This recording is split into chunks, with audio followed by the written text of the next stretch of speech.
మహాగణుడు మహోన్నతుడు సర్వశక్తి సంపన్నుడైన దేవాది దేవునికి మన ప్రభువును రక్షకుడైన యేసుక్రీస్తు వారి యొక్క ప్రశస్తమైన నామంలో నా యొక్క కృతజ్ఞతాస్తుతులు సమర్పిస్తూ ఈ సమయంలో దేవుని యొక్క వాక్యాన్ని ధ్యానించడానికి సిద్ధపడినటువంటి ఆసక్తిపరులైనటువంటి ప్రియ సహోదరి సహోదరులందరికీ ప్రభు పేరట నా హృదయపూర్వకమైనటువంటి వందనాలు తెలియజేస్తా ఉన్నాను.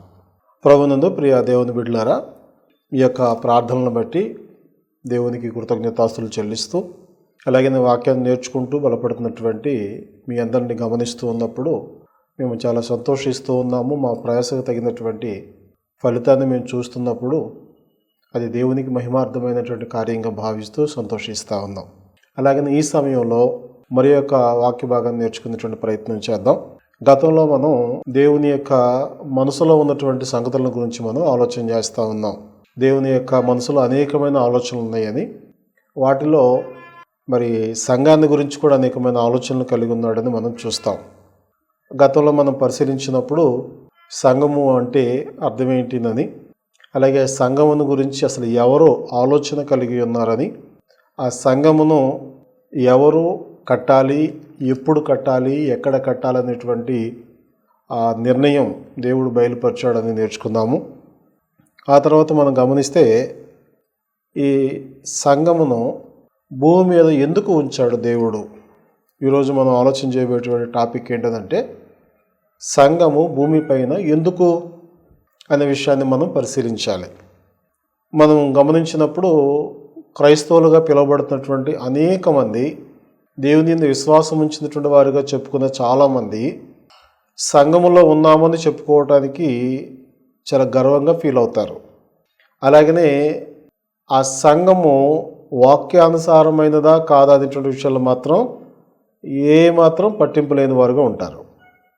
ఇంకా మనం గమనించినట్లయితే మా సంఘము అన్నట్టు సంఘం యొక్క గొప్పతనం గురించి మాట్లాడుకుంటూ ఉంటారు. కానీ అసలు నేను సంఘంలో ఎందుకున్నాను, సంఘాన్ని దేవుడు ఎందుకు భూమి మీద పెట్టాడు, సంఘంలో ఉండే నా యొక్క బాధ్యత ఏంటనేటువంటిది ఆలోచించేవారు లేరు.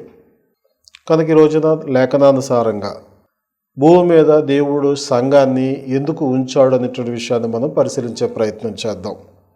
గమనించండి, సంఘం అనేటువంటిది దేవుని యొక్క మనసులో నుంచి వచ్చినటువంటి ఆలోచనని, దానిని కార్యరూపం దాల్చడానికి ప్రభువారి లోకానికి వచ్చారని మనం నేర్చుకున్నాం. అలాగనే ఆయన సంఘాన్ని తన స్వరక్తమిచ్చి కొన్నాడు, తన స్వహస్తాలతో కట్టాడు. ఆయనేమో పరలోకానికి వెళ్ళిపోయాడు. భూమి మీద సంఘం ఉంది. మరి ఈ సంఘం ఎందుకుందో భూమి మీద? ఒకవేళ నీవు నేను ఆ సంఘంలో ఉన్నట్లయితే మనం ఎందుకున్నట్టు భూమి మీద అనేటువంటిది మనం ఆలోచించుకోవాల్సిన అవసరం కూడా ఉంటుంది. ఇంతగా ఆలోచన చేసినటువంటి దేవుడు అంటే ఎవరు కట్టాలని, ఎప్పుడు కట్టాలని, ఎక్కడ కట్టాలని, అలాగనే దానిలో ఏం పనులు జరగాలి, ఇవన్నీ ఆలోచన చేసిన దేవుడు భూమి మీద ఉంచటంలో గల ఉద్దేశం ఆయనకు తెలియదా?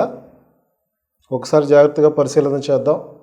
ఎందుకంటే ఈ రోజున ప్రతి ఒక్కరూ కూడా దేవుని యొక్క ఆలోచనకు వేరుగా, దేవుని యొక్క సంకల్పానికి వేరుగా, దేవుని యొక్క చిత్తానికి వేరుగా అనేకమైన గుంపులను ఏర్పాటు చేసుకుంటూ వాటికి రకరకాలైనటువంటి తమకు నచ్చినటువంటి పేర్లన్నిటిని వారు దానికి ధరింపజేస్తూ ప్రతీది కూడా దేవుని సంఘమే అని చెప్పడం ఎంత హాస్యాస్పదంగా ఉంటుందో వారికి అర్థం కాకపోవటం చాలా విచారకరమైనటువంటి పరిస్థితి. భౌతికంగా సంఘాన్ని నేనే కట్టానని ఒక ఆయన చెప్తాడు. దీనికి ఫౌండర్ ప్రెసిడెంట్ నేనేనని చెప్తాడు. ఎంతకాలం నుంచి గొప్పగా నడిపిస్తున్నామని చెప్తూ ఉంటారు. అయ్యా గమనించండి ఒకసారి, అసలు నీవు నేను పుట్టకముందే, మన తాత ముత్తాతలు కూడా భూమి మీద లేకముందే దేవుని యొక్క మనసులో ఒక సంఘం ఉంది.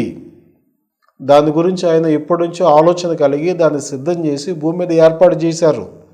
కనుక దానిని విడిచిపెట్టి మనము మన యొక్క గొప్పలను చూపించుకోవడానికి చేసేటువంటి ప్రయత్నాలన్నీ దేవుని సంఘముతో సమానము కావు అనే వాస్తవాన్ని గ్రహించవలసిందిగా కోరుకుంటున్నాను ప్రభునందు. అయితే ఈ సమయంలో సంఘం అనేటువంటి దాన్ని దేవుడు రక్షణ పొందిన మానవుల కొరకు ఉద్దేశించాడు అనేటువంటిది మనం గ్రహిద్దాం. ఎందుకు అనంటే రక్షణ పొందిన వారందరినీ కూడా ప్రభువు సంఘములో చేర్చుకుంటూ ఉన్నాడు. ఆ విషయాన్ని మనం గమనించాలి అంటే అపోస్తలుల కార్యములు 2వ అధ్యాయము 47వ వచనం మనం గమనిస్తే, ఆనందముతోనూ నిష్కపటమైన హృదయముతోనూ ఆహారము పుచ్చుకొనుచుండిరి, మరియు ప్రభువు రక్షణ పొందుచున్న వారిని అనుదినము వారితో చేర్చుచుండెను అని మనం గమనిస్తాం.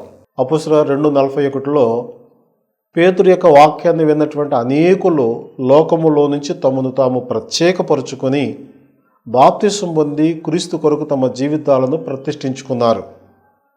ఇది వాస్తవం. అలాగనే వారు చేసేటువంటి ఆత్మీయ కార్యాలను బట్టి అనుదినము అనగా ప్రతిరోజు కూడా అనేక మంది చేర్చబడుతూ ఉంటుండగా, సంఘంలో అనగా రక్షణ పొందుతూ ఉంటుండగా, వారిని ప్రభువు వారితో చేర్చుచుండెను అనేటువంటి మాట మనం గమనిస్తున్నాం. ఇక్కడ వారితో అనేటువంటి మాట ముందు చెప్పబడినటువంటి 3,000 మందితో అనేటువంటిది మనకు అర్థమవుతుంది.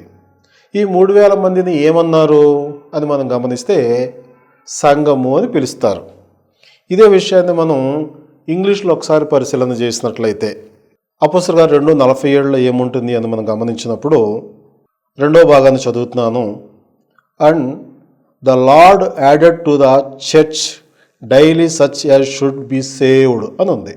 అంటే ప్రతిదినము రక్షణ పొందుచున్న వారిని ప్రభువు సంఘములో చేరుస్తూ ఉన్నాడు. చర్చ్ అనేటువంటి పదాన్ని కూడా ఉపయోగించాడు.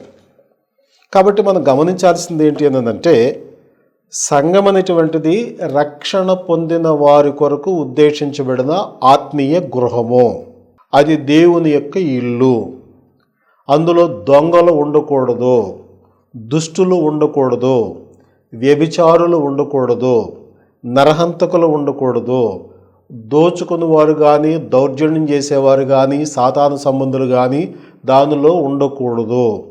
ఎందుకు అంటే సంఘము రక్షణ పొందిన వారి యొక్క ఆత్మీయ గృహం, అది దేవుని గృహం అది. కాబట్టి రోజున మనం గమనిస్తున్నటువంటి అనేకమైన సంఘములు అని పిలువబడే వాటిని గమనించినప్పుడు ఇలాంటి లక్షణాలు కలిగిన వారు ఉంటే అది దేవుని సంఘము కాదండి. మీరు గమనించండి. కాబట్టి సంఘం అనేటువంటిది రక్షణ పొందినటువంటి వారికి, తమ జీవితాన్ని మార్చుకున్న వారికి, దేవుని వైపు తిరిగిన వారికి ఏర్పాటు చేయబడినటువంటి స్థితి, కానీ అందరూ ఉండేది కాదు. గమనించండి, ఎవరు పడితే వారు ఉండేటువంటిది సంఘము కాదండి. ఈ రోజున అందరూ ఉంటున్నారు కనుక సంఘం అంటే మనకు లెక్క లేకుండా పోయింది, కానీ వాస్తవానికి దేవుడు అలాగిన దాన్ని ఏర్పాటు చేయలేదు. ఇంతకీ ఈ రక్షణ పొందినటువంటి వారిని గురించి దేవుడు ఏమని ఉద్దేశించాడు అంటే, వీరి సంఘం అనేటువంటి దేవుని ఇంట్లో ఉండి ఏం చేయాలని ఏర్పాటు చేశాడు భూమి మీద వీరిని అంటే, ఎఫెసీ పత్రిక 4వ అధ్యాయము 11వ వచనం నుంచి మనం గమనిస్తే, మనమందరము అనగా గ్రంథకర్త యొక్క ఉద్దేశం ఏంటంటే, 1-2 అధ్యాయాల్లో దేవుని యొక్క సంకల్పాన్ని గురించి, అలాగనే క్రీస్తు యొక్క త్యాగాన్ని గురించి, క్రీస్తుకు దేవుడిచ్చిన సర్వోన్నతమైన హెచ్చైన నామాన్ని గురించి మాట్లాడుతూ, 2వ అధ్యాయంలో యూదుల్లో నుంచి క్రైస్తవులైనటువంటి వారిని గురించి, అన్యుల్లో నుంచి క్రైస్తవులైనటువంటి వారిని గురించి మాట్లాడుతూ ఇప్పుడు మనమందరము అనేటువంటి పదాన్ని ఉపయోగించాడు. అనగా ఎవరైనా క్రైస్తవులమైన మనమందరము విశ్వాస విషయములోనూ, దేవుని కుమారుని గూర్చిన జ్ఞాన విషయములోనూ ఏకత్వము పొంది సంపూర్ణ పురుషుల మగు వరకు, అనగా క్రీస్తునకు కలిగిన సంపూర్ణతకు సమానమైన సంపూర్ణత కలవార మగు వరకు ఆయన ఈలాగు నియమించను. గమనించండి, ఎందుకు భూమి మీద సంఘాన్ని ఏర్పాటు చేశాడు అనంటే, సంఘమునకు ఒక పని ఉంది. ఏంటి ఆ పని అనంటే, వీళ్ళు విశ్వాస విషయములోనూ దేవుని కుమారుని గూర్చిన జ్ఞాన విషయములోనూ ఏకత్వము పొందిన వారు, అంటే ఏక మనసు ఏక అభిప్రాయం కలిగిన వారిగా ఉండాలి. దేవుని కుమారుని క్రీస్తుని గురించి నీకొక అభిప్రాయం, నాకొక అభిప్రాయం, నీకొక అవగాహన, నాకొక అవగాహన ఉంటే అది తప్పు. ఈ విశ్వాస విషయంలో కూడా ఏకత్వం ఉండాలి. నీ విశ్వాసం నీది, నా విశ్వాసం నాది అని మాట్లాడితే వాక్యానుసారంగా తప్పది. కాబట్టి ఇలాగ ఉండాలి. ఇంకా సంపూర్ణత కలవారుగా ఇక్కడ తయారవ్వాలి. ఎక్కడ? సంఘంలో. కాబట్టి ఈ సంపూర్ణులుగా తయారు చేసేటువంటి ఒక ఆత్మీయమైనటువంటి ఒక ఫ్యాక్టరీ అన్నమాట ఇది. నువ్వు నేర్చుకుంటాను అంటే నేర్పించేటువంటి స్కూల్ అవుతుంది. అలాగే నేను ప్రతి పరిశుద్ధుడిని సంపూర్ణంగా తయారు చేసేటువంటి ఒక కర్మాగారం అనుకోండి. అంటే సంపూర్ణంగా తయారు చేయడానికి దేవుడు పెట్టుకున్నటువంటి ఒక వ్యవస్థ అది. అక్కడ ఏం జరగాలి అంటే 13వ వచనంలో అంటాడు, పరిశుద్ధులు సంపూర్ణులగునట్లు. ముందు అనుకున్నాం కదా. అనగా సంఘములో ఎవరుంటారు అంటే పరిశుద్ధులు ఉంటారు. మళ్ళా గుర్తు చేస్తున్నా, సంఘములో పరిశుద్ధులే ఉండాలి. పరిశుద్ధులు ఉంటేనే సంఘం అవుతుంది తప్ప లేకపోతే అది మత శాఖ అవుతుంది, మానవులు ఏర్పాటు చేసుకున్న గుంపు అవుతుంది, మనుషులు పెట్టుకున్నటువంటి రకరకాల విధానాలది వెళుతుంది. కాబట్టి పరిశుద్ధులు ఏమవ్వాలంటే సంపూర్ణులు అవ్వాలి. అంటే పరిశుద్ధత సంపాదించిన వెంటనే వాళ్ళు పరిపూర్ణులు అయిపోరు. వాళ్ళ జీవితకాలం అంతట్లో ఆ పరిశుద్ధతను మెయింటైన్ చేస్తే, పరిశుద్ధమైన జీవితానికి తమ అవయవాలను, దేహాన్ని, అలవాట్లను అన్నీ మార్చుకుని వాళ్ళు జీవిస్తూ ఉంటే అప్పుడు సంపూర్ణులయ్యే దిశగా వెళుతున్నారని అర్థం. అలాగని ఒకసారి నేను బాప్తిసం పొందాను, పాపాలన్నీ కడిగేసుకున్నాను కనుక నాకు తిరుగులేదు అనుకుంటే పొరపాటు. గమనించండి, దేవుడు క్షమించింది, కడిగి వేసింది క్రీస్తు దగ్గరకు రాకముందు ఉన్నటువంటి పాపాల గురించి కానీ తర్వాత పాపం చేసినా తప్పు లేదు అని చెప్పడానికి కాదు. ఇది చాలా జాగ్రత్తగా గుర్తుపెట్టుకోవాలి. అంటే గత పాపాలన్నిటినీ కడిగి శుద్ధి చేసి పరిశుద్ధులుగా మార్చి మీరు నీతిమంతులని చెప్పినప్పుడు ఆ నీతియుక్తమైనటువంటి పరిశుద్ధ జీవితాన్ని మరణ పర్యంతం వరకు కాపాడుకోవటానికి ప్రయాసపడాలి. మళ్ళీ ఇక్కడికి వచ్చిందక్కడ నేను పాపం చేస్తాను అనంటే నీ పరిశుద్ధతను కాపాడుకోవట్లేదు అని అర్థం. కాబట్టి సంఘంలో ఏం జరగాలి అనంటే పరిశుద్ధులు సంపూర్ణులు అవ్వాలి. అయ్యేదాని కొరకు సువార్థికుడు, సంఘ సేవకుడు ప్రయాసపడాల్సిన అవసరం ఉంది. ఆ దిశగా సంఘాన్ని నడిపించాల్సిన అవసరం ఉంది తప్ప అంటే ఒకటి ఉన్నటువంటి పరిశుద్ధులు సంపూర్ణమయ్యేటట్లుగా సేవకుడు వారిని నడిపించాలి, క్రమపరచాలి, తప్పుదిద్దాలి.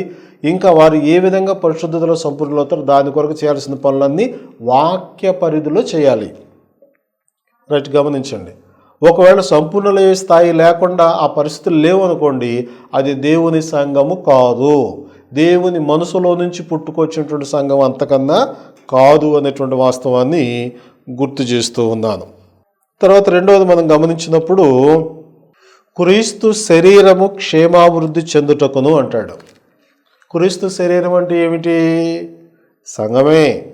అదిగా ఎఫెసీ పత్రిక 1వ అధ్యాయం 22వ వచనంలో మనం గమనించిన, అలాగనే 4వ అధ్యాయం 4వ వచనంలో మనం గమనించిన, 1వ అధ్యాయంలో అయితే ఆ సంఘము ఆయన శరీరం అంటాడు. అలాగనే ఎఫెసీ 4:4లోనేమో శరీరము ఒక్కటే అని అంటాడు. కాబట్టి క్రీస్తు శరీరము క్షేమాభివృద్ధి చెందటం అంటే అర్థం ఏంటంటే పరిశుద్ధులు సంపూర్ణులు అవటానికి ఎవరైతే ప్రయాసపడుతూ ఉన్నారో ఆ ప్రయాసపడేటువంటి వారు విడివిడిగా కాకుండా శరీరముగా ఏ విధంగా అందరూ కూడా అవయవాలుగా ఉన్నారో అందరూ కలిసి ఒకరిని ప్రోత్సహించుకుంటూ, ఒకరినొకరు బలపరుచుకుంటూ, ఒకరి వలన ఒకరు వృద్ధి చెందుతూ అందరూ కలిసి అభివృద్ధి చెందాలి. ఆ పని సంఘంలో జరుగుతుంది, లోకంలో ఎక్కడ జరగదో మీరు గమనించుకోండి. లోకంలో ఎన్నో సంఘాలు ఉన్నాయి, యూనియన్లు ఉన్నాయి, రకరకాలైనటువంటి వ్యవస్థలు ఉన్నాయి ఒక తాటి మీదకి తెచ్చేదానికి. కానీ ఎక్కడ కూడా మీరు చూస్తే యూనిటీ అనేటువంటిది ఉండదు, ఐక్యత అనేది ఉండదు. పేరుకు ఐక్యతగా ఉన్నామని చెప్పుకోవటమే తప్ప ఎవరి మనసులో ఉండేటువంటి భేదాభిప్రాయాలు, విభేదాలు ఖచ్చితంగా ఉంటాయి. అక్కడ కూడా మళ్ళా గ్రూపిజం మెయింటైన్ అవుతూ ఉంటుంది. కానీ ఇవన్నీ లేకుండా దేవుని యొక్క సంఘంలో ఒకరినొకరు ప్రోత్సహించుకోవాలి. అందుకే ఉదాహరణకు మనం గమనించినప్పుడు ఒక వాక్య భాగాన్ని నేను గుర్తు చేస్తాను. హెబ్రీయులకు రాసినటువంటి పత్రిక 10వ అధ్యాయము 25వ వచనం మనం గమనించినప్పుడు, కొందరు మానుకొనుచున్నట్టుగా సమాజముగా కూడుట మానక ఒకనినొకడు హెచ్చరించుచు. ఒకనినొకడు అంటే ఎవరిని పడితే వాళ్ళని కాదు, ఎవరైతే సంఘముగా సమాజముగా కూడే బాధ్యత కలిగిన వారో వారు ఒకరిని ఒకరు హెచ్చరించుచు ఆ దినము సమీపించుట మీరు చూచిన కొలది మరి ఎక్కువగా అలాగున చేయుచు ప్రేమ చూపుటకును సత్కార్యములు చేయుటకును ఒకరినొకడు పురికొల్పవలెనని ఆలోచింతము. గమనించండి, ఒకరినొకరు హెచ్చరిక చేసుకోవాలి, పురుకొల్పుకోవాలి, ప్రేరేపించుకోవాలి, ఆ పరిశుద్ధుల నుంచి బయటికి రాకుండా ఒకరినొకరు బలపరుచుకోవాలి. ఇది ఎక్కడ జరగాలి? క్రీస్తు శరీరంలో జరగాలి, సంఘంలో జరగాలి. అది క్షేమాభివృద్ధి చెందాలంటే. కాబట్టి ఇలాంటి అభివృద్ధి అనేటువంటిది లేకపోతే, అందరూ కలిసి ఆత్మీయతలు వృద్ధి చెందేదానికి ప్రయాసపడకపోతే, అక్కడ కూడా విభేదాలు వచ్చినాయి ఏంటంటే అది దేవుని మనసులో నుంచి పుట్టుకొచ్చిన సంఘము కాదు, దేవుని వాక్యానుసారంగా నడిపించబడుతున్న సంఘము కాదు. ఒకవేళ దానికి బైబిల్లో ఉన్నటువంటి పేరు ఉన్నా సరే, గమనించండి, బైబిల్లో దేవుడు సంఘానికి పెట్టిన పేరు కాకుండా వేరే పేరు పెడితే దాని గురించి మాట్లాడనక్కర్నే లేదు, అవసరం లేదు ఇక అసలు.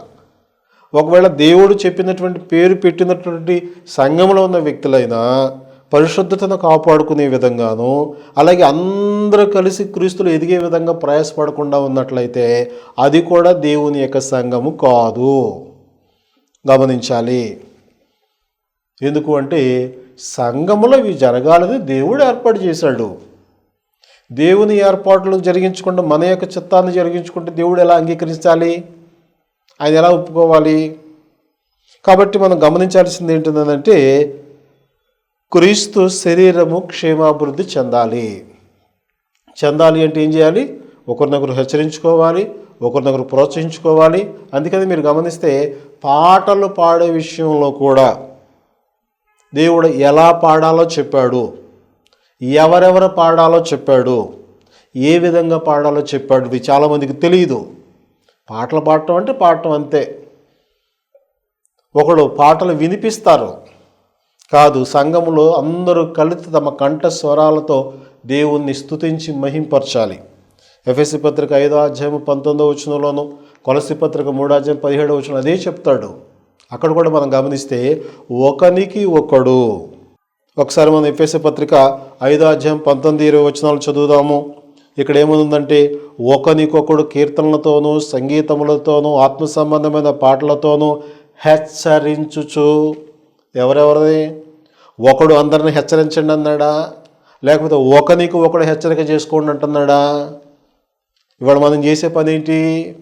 ఒక్కడు వాడుతూ ఉంటే మిగిలిన వాళ్ళందరూ చూస్తూ ఉంటారు, ఆలకించి ఎంజాయ్ చేస్తూ ఉంటారు. అది దేవుని మహింపరచడం క్రమం కాదు. అది ఒకడు తనకున్న టాలెంట్ని ప్రదర్శిస్తున్నాడు, అతను చూసి మనం ఆనందిస్తున్నాం. ఇది దేవుని చిత్తం కాదు. మరి ఏం చేయాలి? అందరూ ఒకనికొకడు పాటల ద్వారా కానీ, కీర్తనల ద్వారా కానీ, ఆత్మ సంబంధ పద్యాల ద్వారా కానీ హెచ్చరించుచు, ప్రభువును గూర్చి పాడుచు, కీర్తించుచు సమస్తమును తండ్రి దేవుని పేరట ఎల్లప్పుడూ కృతజ్ఞతాస్తుతులు చేయాలి.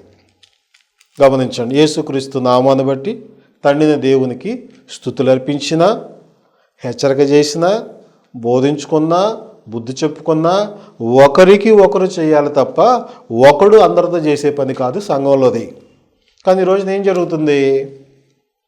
ఒక్కరే పెత్తనం చేసినట్టుగా వ్యవహరిస్తారు. ఆ ఒక్క కుటుంబమే మొత్తం కూడా అజమాయిషీ చేసినట్లుగా నడిపించబడుతుంది. కాబట్టి ఇది దేవుని యొక్క ఉద్దేశం కాదు. పాటల విషయంలోనూ అలాగే చెప్పాడు, వాక్య విషయంలోనూ అలాగే చెప్పాడు, అలాగే ప్రభు బల విషయంలో కూడా ఒక నియమాన్ని చెప్పాడు, కానుకలు అర్పించే విషయంలో కూడా నియమాన్ని చెప్పాడు. కాబట్టి సంఘము అనంటే మనం అనుకున్నదంతా చేసేయడానికి అది మన ఇష్టానుసారమైంది కాదు. తర్వాత మనం గమనించినట్లయితే మళ్ళీ ఎఫెసీయులకు రాసిన పత్రిక 4:13 మనం గమనించినట్లయితే అక్కడ ఇంకొక పదం ఉంది. అదేంటిదంటే పరిచర్య ధర్మము జరగటానికి. అనగా సంఘముగా ఉన్నటువంటి దేవుని కుటుంబము ఒక పరిచర్యని కలిగి ఉంది దేవుని యొక్క చిత్తాన్ని బట్టి. ఆ పరిచర్య ధర్మాన్ని జరిగించాలి. సంఘం అంటే ఎవరు? మళ్ళీ ఉన్న వాళ్ళందరూ కలిసి. ఏంటి ఆ పరిచర్య ధర్మం అంటే ప్రభువుని ఆరాధించటం అనేటువంటి పని సంఘానిది మాత్రమే. గమనించండి, రక్షణ పొందని వాడు వచ్చి పాటలు పాడి దేవుని మహిపరుస్తాను అంటే అక్కడ అవకాశం ఇవ్వకూడదు. ఎందుకంటే అతను అర్హుడు కాదు, ఇంకా పాపిగానే ఉన్నాడు. అలాగనే దేవుని యొక్క చిత్తానికి లోబడకుండా వచ్చి ఒక వ్యక్తి వచ్చి నేను ఇక్కడ నలుగురిలో సాక్ష్యం చెప్తాను, వాక్యం చెప్తాను అంటే అర్హుడు కాదు. ఇదంతా ఒక క్వాలిఫైడ్ పర్సన్ చేయాల్సిన పనులు ఇవి సంఘంలో జరిగించే పరిచర్య ధర్మాలు. కనుక ఆరాధన కార్యక్రమం ఉంటుంది, అలాగనే బైబిల్ తరగతులని, వారం మధ్యలో ప్రార్థనా కార్యక్రమాలు ఉంటాయి, గృహ కూడికలు ఉంటాయి, అలాగనే వాక్యం నేర్చుకోవటానికి చేసే కార్యక్రమాలు ఉంటాయి. అనేకమైనటువంటి పరిచర్య ధర్మాలు సంఘానికి ఉన్నాయి, దేవుడు పెట్టాడు. వాటిని జరిగించేటువంటి వ్యవస్థే సంఘము అనగా రక్షణ పొందిన వారు చేసేటువంటి పని. అది వాళ్ళ పని. గమనించండి, ఎవరు పడితే వాళ్ళకి ఇస్తున్నారు, ఎవరు పడితే వాళ్ళు వచ్చి ఇక్కడ పార్టిసిపేట్ చేస్తున్నారు, అందరూ నడిపిస్తున్నారు అంటే అది దేవుని సంఘము కాదు, మనుషుల మెప్పు కొరకు జరిపించుకునే తతంగం అది. గమనించండి. కనుక పరిచర్య ధర్మం కూడా ఇక్కడ సంఘము ద్వారానే దేవునికి జరగాలి. అనగా పరిశుద్ధుడైన వ్యక్తి మాత్రమే పాట పాడాలి, పరిశుద్ధుడైన వ్యక్తి మాత్రమే హెచ్చరిక చేయాలి, పరిశుద్ధపరచబడిన వారు మాత్రమే బోధ చేయాలి, పరిశుద్ధపరచబడిన వారే క్రీస్తు యొక్క ప్రభు వలన ఆజ్ఞాన్ని పాటించాలి, దాన్ని అందించాలి, పరిచర్య చేయాలి. అలాగే కానుకలు కూడా పరిశుద్ధపరచబడిన వారు ఇస్తే దేవుడు స్వీకరిస్తాడు. ఇలాగ ప్రతిదానికి ఒక క్రమం ఉంది. ఇవన్నీ తెలియకుండా ఏది పెడితే అది చేసేస్తూ ఈరోజు ఈ మధ్యన ఆరాధనలో ఆదివారం జరిగేటువంటి కార్యక్రమాల్లో కొన్ని వింతైనటువంటి ధోరణులు కూడా సంఘాల్లో బయలుదేరుతున్నాయి. అంటే సంఘాలు అనకూడదు, వాటిని శాఖలు అనాలి, మనకు వాడుకైపోయింది. ఆ వింతైనటువంటి పోకళ్ళు ఆదిమ సంఘంలో లేవు. గమనించండి, అపోస్తుల కాలంలో వాళ్ళు పెట్టలేదు. మరి వాళ్ళకంటే గొప్ప భక్తులమని వీళ్ళు ఏ విధంగా గర్విస్తున్నారో అతిశిస్తున్నారో తెలియదు, కానీ దేవుడు చెప్పనటువంటి పద్ధతులను కూడా పెట్టి రంజింపజేసే ప్రయత్నం చేస్తున్నారు మనుష్యులను. కనీసం దేవుడు అలాంటి వారిని ఓర కంటితో కూడా చూడండి, అనగా ఓర చూపుతో కూడా చూడండి, పట్టించుకోవడం వాటిని. ఎందుకంటే అక్కడ తన చిత్తం లేదు. తర్వాత మనం గమనించినట్లయితే సంఘానికి ఉన్నటువంటి అంటే ఎందుకు భూమి మీద దేవుడు సంఘాన్ని పెట్టాడు అంటే 4వ పాయింట్ ఏంటంటే సంఘము సర్వలోకానికి వెళ్ళి సర్వసృష్టికి నీ క్రీస్తు యొక్క సువార్తను ప్రకటించాలి. ఎఫెసీయులకు రాసిన పత్రిక 3వ అధ్యాయము 8-11 వచనాలు మనం గమనించినట్లయితే దేవుడు మన ప్రభువైన క్రీస్తు యేసునందు చేసిన నిత్య సంకల్పము చొప్పున, గమనించండి మళ్ళీ, నిత్య సంకల్పము చొప్పున పరలోకములో ప్రధానులకును అధికారులకును సంఘము ద్వారా తన యొక్క నానా విధమైన జ్ఞానము ఇప్పుడు తెలియబడవలను ఉద్దేశించి, గమనించండి, పరలోకంలో ఉన్నటువంటి ప్రధానులకు అధికారులకు కూడా అలాగనే భూలోకంలో ఉన్నటువంటి వారందరికీ కూడా ఎవరి ద్వారా దేవుని యొక్క నానా విధమైన జ్ఞానాన్ని ప్రకటించాలని దేవుడు కోరుకుంటున్నాడు? సంఘము ద్వారా.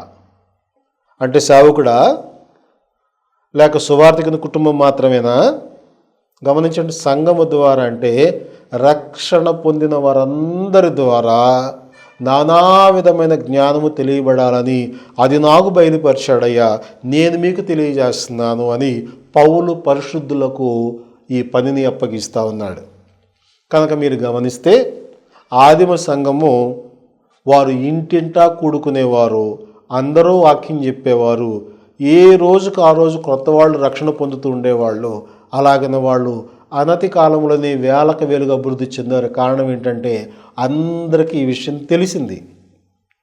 ఇంకా మీరు గమనిస్తే అపోస్తుల కార్యాలు 8వ అధ్యాయం 4వ వచనం గమనిస్తే సంఘానికి శ్రమ వచ్చి చెదిరిపోయినా సరే ఆ చెదిరిపోయిన వాళ్ళందరూ ఏం చేసేది తెలిసిన? సువార్త వాక్యమును ప్రకటించుచు సంచారము చేసిరి. ఈ రోజున వాక్యం నేర్చుకునే విశ్వాసులు లేరు. ఏదో కాస్తంతా దీవెనకరమైన మాటలు చెప్తే చాలు ఆలకించే సామెదని దీవెన తీసేసుకుని వెళ్ళిపోదాం అనుకునే వాళ్ళే తప్ప నేను ఎందుకున్నాను సంఘంలో అన్నటువంటి తమ గురించి ఆలోచించే పరిస్థితులు లేవే వాళ్ళ. ఇవన్నీ దేవుని సంఘాలా?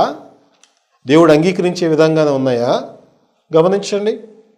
కాబట్టి ఎందుకు సంఘం భూమి మీద ఉంది అనంటే దేవుని యొక్క చిత్తాన్ని జరిగించేటువంటి అర్హత కలిగినటువంటి స్థితి సంఘానికే ఉంది, అనగా పరిశుద్ధులకే ఉంది. వాళ్ళు తమను తాము పరిశుద్ధపరచుకుంటూ ఆ పరిశుద్ధతను సంపూర్ణమైన స్థితిలోనికి నడిపించుకోవటానికి సంఘం ఒక కేంద్రం. అలాగే ఉన్న వాళ్ళందరూ కూడా క్షేమాభివృద్ధి చెందాలి. వాళ్ళు మాత్రమే కాకుండా సువార్త వాక్యాన్ని ప్రకటించి ఇంకా అనేకులను ఆ వ్యవస్థలోనికి, ఆ ఇంట్లోనికి తీసుకుని వచ్చేవారుగా ప్రయాసపడాలి. అలాగే సంఘానికి అప్పగించిన పరిచర్య ధర్మాలు ఏవైతే ఉన్నాయో వాటన్నిటిని సంఘం అంతా కలిపి జరిగించాలి, సువార్త ప్రకటించాలి.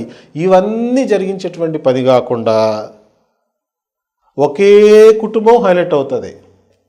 గమనించండి, ఆ ఒక్కరే కనపడుతుంటారు ఆ సంఘంలో. అలాగని ఎప్పుడు వాళ్ళే చేస్తూ ఉంటారు. మిగిలిన వాళ్ళు ఏమయ్యారు? వాళ్ళకి బాధ్యత లేదా? మనం నేర్పించాం కదా. ఇలాగని మనం గమనించుకుంటే దేవుడు ఏర్పాటు చేసినటువంటి క్రమంలో ఉండకుండా ఎవరికి వాళ్ళు తమ సొంత గుంపులను, శాఖలను ఏర్పాటు చేసుకుని వాటి ద్వారా తమ యొక్క గొప్పతనాన్ని, తమ యొక్క కుటుంబం యొక్క ఆధిక్యతను కనపరుచుకోవాలని చేసి ప్రతి ప్రయత్నము మనుషులు చేసే తంత్రమే అది, నిలబడేది కాదు. కావాలంటే ఎవరైనా మాట్లాడటానికి ముందుకు రండి, ఖచ్చితంగా వాక్యానుసారంగా మాట్లాడదాం. సాతాను సంబంధమైన మాయ చీకట్లో ఉండకుండా దేవునికి గొప్ప వెలుగు కిందకు వచ్చే ప్రయత్నం చేద్దాం. కనుక సంఘాన్ని ఈ ఉద్దేశంతో దేవుడు పెట్టాడు. అలాగనే ఈ సంఘాన్ని అంటే ఈ పరిశుద్ధతలో ఎవరైతే పరిపూర్ణ ప్రయత్నం చేస్తున్నారో, సంఘ సంబంధమైనటువంటి ఆ విషయాల్లో ఎవరైతే బాధ్యతగా ఉంటున్నారో వారిని మాత్రమే పరలోకానికి తీసుకుని వెళ్ళటానికి ఇదే సంఘాన్ని ఒక మార్గముగా దేవుడు ఏర్పాటు చేశాడు భూలోకంలో. ఈ విషయాలన్నీ అర్థం చేసుకోనకుండా చాలామంది మన వాళ్ళు చేసే ప్రయత్నం ఏంటంటే ఎవరు పెట్టని పేరు మనం పెట్టాలి. నేను ఒక మాట అడుగుతాను.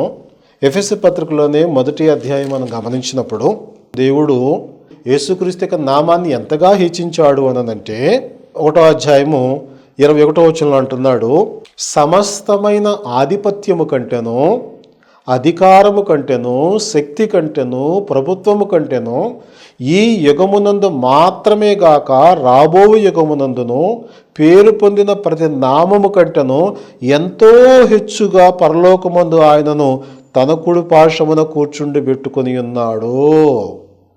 ఎంతగా హెచ్చించాడు ఆయన నామాన్ని దేవుడు. యేసుక్రీస్తు అనే నామాన్ని ఎంత గొప్పగా చేశాడు. ఏ అధికారం ఉన్నా, బలాతిశయం ఉన్నా, ఆధిపత్యం ఉన్నా, ప్రభుత్వం ఉన్నా, ఈ యుగంలో కాదు ఏ యుగంలోనైనా సరే యేసుక్రీస్తు నామానికి మించిన నామం లేదు. మరి ఇంకో నామం పెట్టక నీకు ధైర్యం ఎట్టొచ్చింది అంటే నువ్వు దేవుని సంఘం కాదు. కారణాలు చెప్పొద్దు దేనికి. వాక్యానికి సరిపడినటువంటి విధానం మనం మారాలి. ఒక ఆయన ఒక పేరు పెడతాడు, ఒక కొండ పేరు పెడతాడు, ఒక ఆయన లోయ పేరు పెడతాడు, ఒక ఆయన పుర్రి పేరు పెడతాడు. రకరకాల పేర్లు పెట్టి దేవుని యొక్క ప్రజలను మాయ చేస్తూ ఉన్నారు. ప్రజలను గమనించండి. ఒకవేళ మనుషుల భక్తులుగా మనం మారిపోతే ఆ మనుషులు ఎక్కడికి పోతారో మనం అక్కడికి పోతాం. అందుకని యేసుప్రభువు వారు చెప్పారు, గురుడ్డివాడు గురుడ్డివానికి త్రోవ చూపిన యెడల ఇద్దరు గుంటలో పడతారు. దాని అర్థం తెలిసింది కదా. కాబట్టి మనం క్రీస్తును మాత్రమే వెంబడించాలి, క్రీస్తు మాటలను మాత్రమే విశ్వసించాలి, క్రీస్తు మార్గంలో మాత్రమే నడవాలి, క్రీస్తు నందు మాత్రమే మనం జీవించాలి. అలాంటి జీవించే అద్భుతమైన పరలోక జ్ఞానాన్ని దేవుడు మనందరికీ వాక్యం ద్వారా కలుగు చేయాలని నేను మనస్ఫూర్తిగా కోరుకుంటూ ఈ మాటలు ముగిస్తూ ఉన్నాను. శ్రద్ధగా మీ అందరికీ వందనాలు.